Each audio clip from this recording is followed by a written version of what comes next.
Hello guys, welcome to our channel Singles ಸೋತ್ರ. So ಇವತ್ತು ನಮ್ಮ ಟಾಪಿಕ್ ಏನಂದ್ರೆ ಡ್ರೆಸ್ಸಿಂಗ್ನ ತುಂಬ ನೀಟಾಗಿ ಮತ್ತೆ ಸ್ಟೈಲಿಶ್ ಆಗಿ ಹೆಂಗೆ ಮಾಡೋದು ಅಂತಾನೆ. ಸೊ ಅದ್ರ ಬಗ್ಗೆ ಈ ವಿಡಿಯೋದಲ್ಲಿ ನೋಡೋಣ. ಸೊ ಏನಕ್ಕೆ ಈ ಟಾಪಿಕ್ ಅಂತ ಕೇಳಿದ್ರೆ, ನಮ್ಗೆ ಯಾರಂತಾನೆ ಗೊತ್ತಿಲ್ಲದೆ ಇರೋ ಒಬ್ರು ನಮ್ಮನ್ನ ಫಸ್ಟ್ ಏನನ್ನ ಇಟ್ಕೊಂಡು ಜಡ್ಜ್ ಮಾಡ್ತಾರಂದ್ರೆ ನಮ್ಮ ಅಪಿಯರೆನ್ಸ್ನೇ. ಸೊ ಅಪಿಯರೆನ್ಸ್ ಅಲ್ಲಿ ಯಾವ್ದು ತುಂಬಾ ಮುಖ್ಯ ಆಗುತ್ತೆ ಅಂತ ಕೇಳಿದ್ರೆ ನಮ್ಮ ಡ್ರೆಸ್ಸಿಂಗ್ ಸೆನ್ಸೆ. ಸೊ ಅದಕ್ಕೆ ಹೇಳ್ತಿದ್ದೀನಿ, ಡ್ರೆಸ್ಸಿಂಗ್ ಬಂದು ತುಂಬಾ ಜಾಸ್ತಿನೇ ಇಂಪಾರ್ಟೆನ್ಸ್ ಕೊಡಬೇಕು.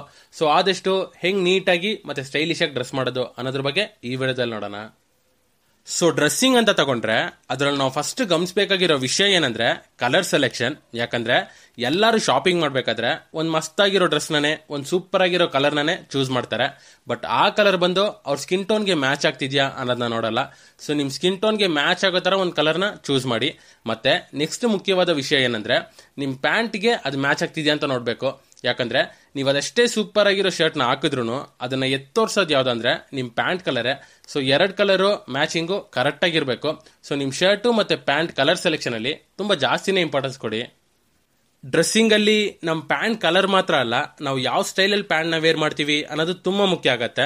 ಯಾಕಂದ್ರೆ ಎಲ್ಲರೂ ಜಾಸ್ತಿ ಶರ್ಟ್ಗೆ ಇಂಪಾರ್ಟೆನ್ಸ್ ಕೊಡ್ತಾರೆ, ಪ್ಯಾಂಟ್ಗೆ ಅಷ್ಟು ಇಂಪಾರ್ಟೆನ್ಸ್ ಕೊಡಲ್ಲ. ಸೊ ನಾವು ಪ್ಯಾಂಟ್ಗೂ ಇಂಪಾರ್ಟೆನ್ಸ್ ಕೊಡಬೇಕು.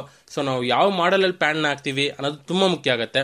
ಸೊ ಆದಷ್ಟು ನಾರ್ಮಲ್ ಆಗಿರೋ ಪ್ಯಾಂಟ್ಸ್ ನ ವೇರ್ ಮಾಡೋ ಬದಲು ಈ pencil fit, balloon fit, Jagr pants, so ಈ ತರ ಎಲ್ಲ ಹಾಕಿದ್ರೆ ಅದು ನಿಮ್ ಡ್ರೆಸ್ಸಿಂಗ್ ಸೆನ್ಸ್ ನ ತುಂಬಾನೇ ಇಂಪ್ರೂವ್ ಮಾಡಿ ತೋರಿಸುತ್ತೆ. ಒಂದ್ ನಿಜ ಹೇಳ್ಬೇಕಂದ್ರೆ ಆಲ್ಮೋಸ್ಟ್ ಎಲ್ಲರಿಗೂ ಶರ್ಟ್ ಸೆಲೆಕ್ಷನ್ ಅಲ್ಲಿ ತುಂಬಾನೇ ನಾಲೆಜ್ ಇರುತ್ತೆ. ಸೊ ಅವ್ರು ಸೂಪರ್ ಆಗಿರೋ ಶರ್ಟ್ ನ ಸೆಲೆಕ್ಟ್ ಮಾಡ್ತಾರೆ. ಸೊ ಅವರಿಂದ ನಮ್ನ ಹೆಂಗ್ ಡಿಫರ್ ಮಾಡ್ಕೊಳ್ಳೋದಂದ್ರೆ ನಾವು ಪ್ಯಾಂಟ್ ಸೆಲೆಕ್ಷನ್ ಅಲ್ಲಿ ತುಂಬಾ ಕಾನ್ಸಂಟ್ರೇಟ್ ಮಾಡಿ ಅದಕ್ಕೆ ಜಾಸ್ತಿ ಇಂಪಾರ್ಟೆನ್ಸ್ ಕೊಡಬೇಕು. ಸೊ ಅದಕ್ಕೆ ಹೇಳ್ತಿದ್ದೀನಿ, ನಾವು ಯಾವ ತರ ಪ್ಯಾಂಟ್ಸ್ ನ ವೇರ್ ಮಾಡ್ತೀವಿ ಅನ್ನೋದು ತುಂಬಾ ಮುಖ್ಯ. ಸೊ ಡ್ರೆಸ್ಸಿಂಗ್ ಅಲ್ಲಿ ನೆಕ್ಸ್ಟ್ ಇಂಪಾರ್ಟೆಂಟ್ ವಿಷಯ ಏನಂದ್ರೆ ಸ್ಲೀವ್ ರೋಲ್. ಸೊ ಇದು ಬಂದು ನಿಮ್ಮನ್ನ ಬೇರೆಯವರಿಂದ ಯುನೀಕ್ ಆಗಿ ತೋರಿಸ್ಕೊಳ್ಳೋಕೆ ಇದು ತುಂಬಾನೇ ಯೂಸ್ಫುಲ್ ಆಗಿರುತ್ತೆ. ಸೊ ನಿಮ್ಗೆ ಸ್ಲೀವ್ ರೋಲ್ ಮಾಡೋದು ಹೆಂಗಂತ ಗೊತ್ತಾಗ್ಲಿಲ್ಲ ಅಂದ್ರೆ ನಾನು ಆಲ್ರೆಡಿ ಇದ್ರ ಬಗ್ಗೆ ಡೀಟೇಲ್ ಆಗಿ ಒಂದು ವಿಡಿಯೋ ಮಾಡಿದ್ದೀನಿ. ಸೊ ಆ ವಿಡಿಯೋ ಲಿಂಕ್ ನ ಬಂದು ನಾನು ಡಿಸ್ಕ್ರಿಪ್ಷನ್ ಕೊಟ್ಟಿರ್ತೀನಿ, ಹೋಗ್ಬಿಟ್ಟು ಈ ವಿಡಿಯೋ ಆದ್ಮೇಲೆ ಕಂಪ್ಲೀಟ್ ಆಗಿ ನೋಡಿ.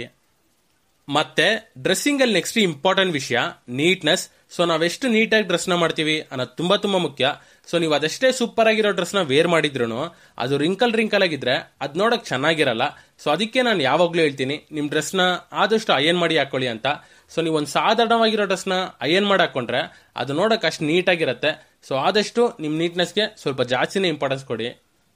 ಮತ್ತೆ ಡ್ರೆಸ್ಸಿಂಗ್ ಅಲ್ಲಿ ಎಲ್ಲರೂ ಮಾಡೋ ಒಂದು ಕಾಮನ್ ಆಗಿರೋ ಮಿಸ್ಟೇಕ್ ಏನಂದ್ರೆ ಶೂಸ್ ನ ವೇರ್ ಮಾಡೋ ಬದಲು ಚಪ್ಲಿನ ವೇರ್ ಮಾಡೋದು. ಸೊ ನೀವು ಅದೆಷ್ಟೇ ಸೂಪರ್ ಆಗಿರೋ ಶರ್ಟ್, ಮ್ಯಾಚಿಂಗ್ ಆಗಿರೋ ಪ್ಯಾಂಟ್ ಹಾಕಿದ್ರು ನೀವು ಚಪ್ಲಿನ ಹಾಕೊಂಡಿದ್ರೆ ಅದು ನಿಮ್ ಟೋಟಲ್ ಡ್ರೆಸ್ಸಿಂಗ್ ಸೆನ್ಸ್ ನ ಸ್ಪಾಯ್ಲ್ ಮಾಡ್ಬಿಡುತ್ತೆ. ಸೊ ಒಂದು ಡೀಸೆಂಟ್ ಆಗಿರೋ ಶೂಸ್ ನ ವೇರ್ ಮಾಡಿ.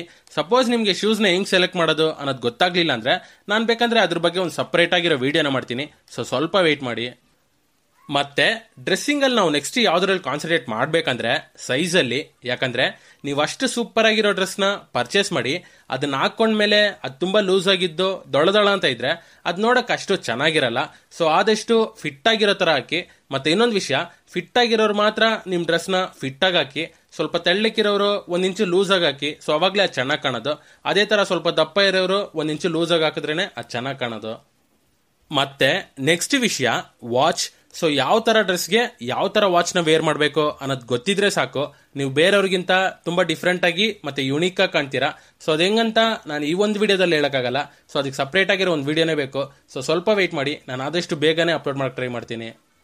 ಮತ್ತೆ ಇನ್ನೊಂದು ವಿಷಯ, ನೀವು ತುಂಬಾ ಸ್ಟೈಲಿಶ್ ಆಗಿ ಕಾಣ್ಬೇಕಂದ್ರೆ ನೀವು ಯಾವಾಗ್ಲೂ ಒಂದೇ ರೀತಿಯ ಡ್ರೆಸ್ ನ ಹಾಕೊಂಡು ಬರೀ ಅದ್ರಲ್ಲಿ ಮಾತ್ರ ಅಟ್ರಾಕ್ಟಿವ್ ಆಗಿದ್ರೆ ಸಾಲಲ್ಲ. ಸೊ ನೀವು ಎಲ್ಲಾ ರೀತಿಯ ಡ್ರೆಸ್ ಟ್ರೈ ಮಾಡಬೇಕು, ಅದರಲ್ಲೂ ನೀವು ಅಟ್ರಾಕ್ಟಿವ್ ಆಗಿ ಕಾಣಬೇಕು. ಸೊ ಆದಷ್ಟು ಈ T shirt, formals, casuals, so ಈ ತರ ಎಲ್ಲಾ ರೀತಿಯ ಡ್ರೆಸ್ ಟ್ರೈ ಮಾಡಿ. ಸೊ ಅವಾಗ್ಲೇ ನೀವು ಇನ್ನೂ ಅಟ್ರಾಕ್ಟಿವ್ ಆಗಿ ಕಾಣ್ತೀರಾ. ಮತ್ತೆ ಡ್ರೆಸ್ಸಿಂಗ್ ಅಲ್ಲಿ last and very important point ಅದೇನಂದ್ರೆ ಸೆಲ್ಫ್ ಕಾನ್ಫಿಡೆನ್ಸ್. ಸೊ ನೀವು ಹೊಸದಾಗಿ ಡ್ರೆಸ್ ಮಾಡ್ತಿದ್ದೀರಾ ಅಂದ್ರೆ ಅದು ಚೆನ್ನಾಗಿದ್ರು ಒಂದ್ 10 ಜನ ಚೆನ್ನಾಗಿದೆ ಅಂತ ಹೇಳ್ತಾರೆ, ಒಂದ್ 4 ಜನ ಚೆನ್ನಾಗಿಲ್ಲ ಅಂತಾನೆ ಹೇಳ್ತಾರೆ.